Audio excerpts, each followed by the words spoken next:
มึงจังเต้อุกไก่อ้อยไงมันดูเปล่าได้ตาหมกจับไก่จับจึงเตี้ยงกันดาไงตรองนี่บางกีหมกเคยไปนัวกีท่าอ้อยยืนเนี่ยมันเจ็บประดังเนี่ยมันเราไอ้บ้านหรอนี่ยืนนี่ยืนจุลไปติดดังให้ไอ้ก็ยืนนี่ยืนได้แบบนี้ดักเนียงจังผัดเลยไอ้มันกูนานี่ยืนแบบนี้เต้ให้ไอ้ก็ยืนหมกคอเรื่องเนียงตัววิ่งเนียงtrong thưa ấy chỉ riêng được bao nhiêu tê hết ấy có dương tao chưa cho ai riêng riêng được với vì là kia cứ nhom vô bò mà ai trôi mau anh chậm dục từ cái nhập vào chầm ông ai bằng chơi dục từ ban tê nhom mình trong tơ tê xong chưa nè đường tê sco mấy đồng nị pon nâng phải lật đào cái nhá sọc hà nhom xong tơ lộc nhom miên chia na tê chăn tri on mục chó mình mơ mục lục phi lời pro niếng rồi vô tới phầy niếng mình ấy miên tê hết ấy có chung ngọc mục trong chứ cứ nhom phầy phầy năng nữa hả chăn tri bật men hai cứ nhom hả lục phi chăn tri hết ấy có chăn tri mà nấu tí ní mơ tay sầm lì bằng pía cứ chia bật men hai nhom chia niệm bầm ra được nông pía ní bật men hai lục phi lục phi mọc tí ní mọc thưa vậy tới nhom miên kịch ca này dây cho mùi áp hát vì niệm nhom ở kịch ca hơi nhom man plek rồi bỏ nơi bật tục áp hát nhom co từ lọp từ dốt chạy đòn ấy nhom man chụp chân triền nữa nhom sợ bài chật na đại ban chụp chân triền mà đón tiết vì niệm chân triền sọc sợ bài thế lục hát rừng bên chân anh nè vì niệm nhom xong từ thua ca sân hơi cái ông chân cọt bắn to trăm tháng ngày cày trăm dương đi dây kia tiết tai vì niệm nhom xong từ sân hơi chăn tri chọc sân hết ấy chăn tri mà thưa niệm bầm ra nó tim từ vĩnh tao miên rừng ấy bật bật cọt thế cười mừng chẳng tê uk cái ai ai mình được bao đàn ta mọc chập ai chập chừng tiếng cần đào ngày tròn nè bà kỳ mọc khơi vĩnh nụ kỳ tha ở dương nè mình chép bật ăn niệm bầm ra ấy ban lỏ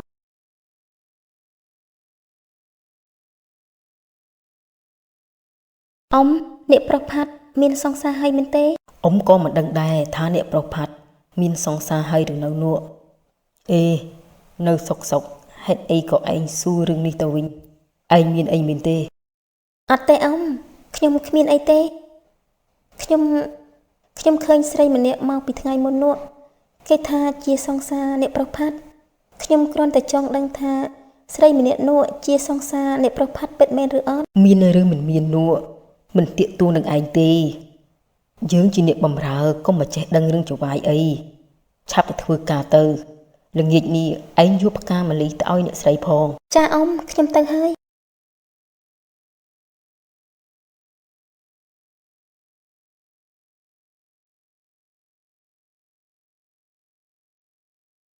chăn tri anh giúp ca mà lý oi niệm say hơi rồi nữa giúp oi hơi ông ta ông miên ấy pra trong tiết tếประกอบchỉ miên hơi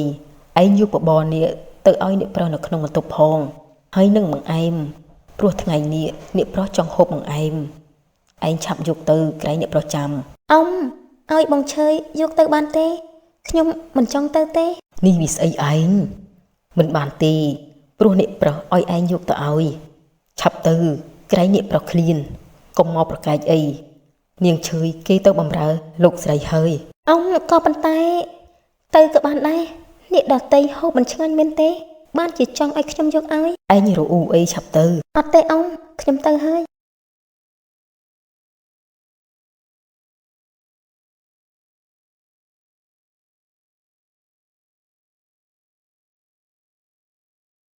vì là kê cứ nhom vô bò mà ai trôi mau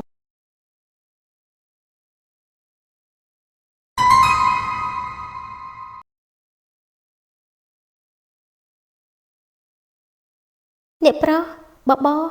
niệm pro chắp hộp tới tuần lực đá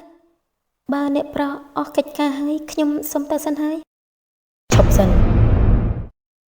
niệm pro miên ấy pro nhom tiết miên tê bật men hơi ông chân tha niệm pro cho chết bằng em nè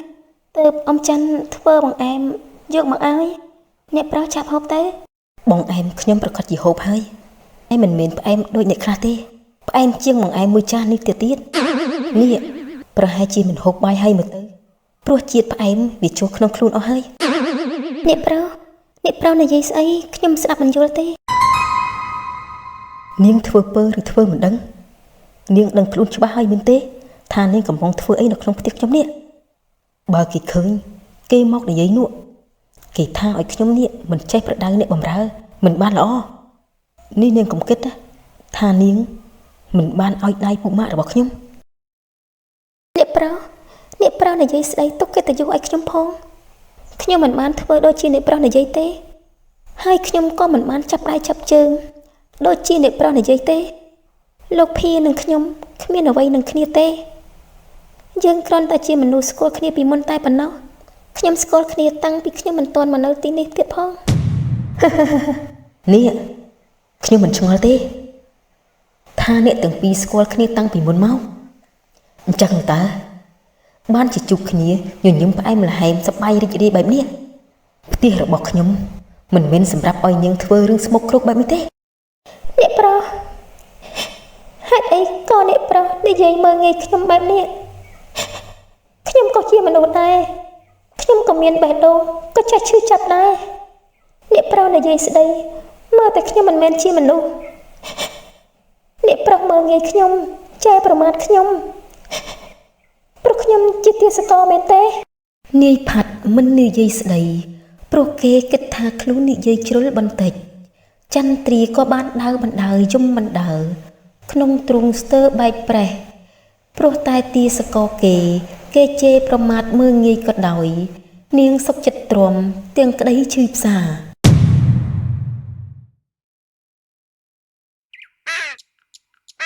ចន្ទ្រាឯងមកអង្គុយទីនេះទៀតហើយថ្ងៃនេះជើងមើលតឯងមិនសូវសប្បាយចិត្តសោះឯងមានរឿងអីមែនទេប្រាប់អ៊ំបានទេអត់ទេអ៊ំខ្ញុំគ្មានរឿងអីទេ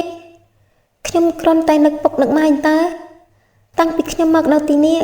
ខ្ញុំមិនដែលបានទៅលេងគាត់សោះដូច្នេះហើយទៅខ្ញុំនឹកគិតនឹងណាអ៊ំនេះអ៊ំមិនទាន់សម្រាប់ទេ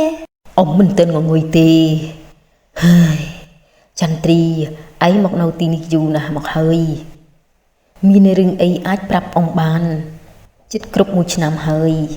ពេលនោះឯងនឹងបានត្រឡប់ទៅជួបជុំគ្រួសារឯងវិញហើយឯងទ្រាំសិនទៅចន្ទ្រាឯងជាកូនអកតញ្ញូមែនសុខចិត្តមកធ្វើការជាទាសករគេដើម្បីគ្រួសារ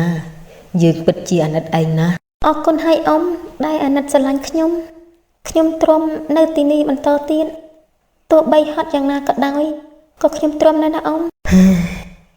បានហើយយប់ជ្រៅណាស់ហើយយើងឆាប់ទៅសម្រាកទៅចាអ៊ំ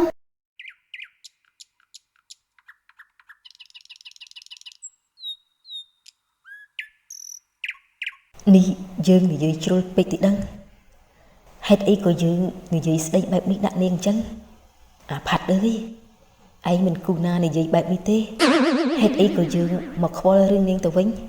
នាងចង់ធ្វើអីជារឿងរបស់នាងទេហេតុអីក៏យើងទៅឈឺឆ្អាលរឿងនាងទៅវិញ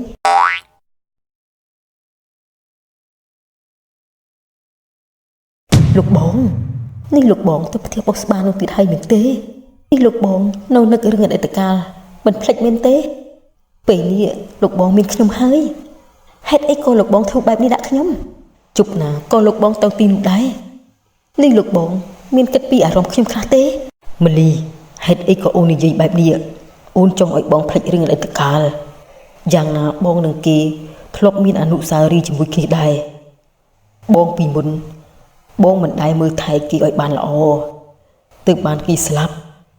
តែវាហួសពេលអស់ទៅហើយពេលនេះបងមានតែអូនម្នាក់ទេនេះបងមកនិយាយបែបនេះទៀតពេលដែលបងធ្វើហេតុអីក៏មិនចេះគិតដល់ខ្ញុំផងទៅតើខ្ញុំនេះមានអារម្មណ៍យ៉ាងម៉េចបងធ្វើបែបនេះចំពោះខ្ញុំលោកបងនិយាយទៅឬមួយខ្ញុំជាអ្នកបម្រើទើបបងធ្វើបែបនេះម៉លីកុំយករឿងអតីតកាលមកនិយាយអី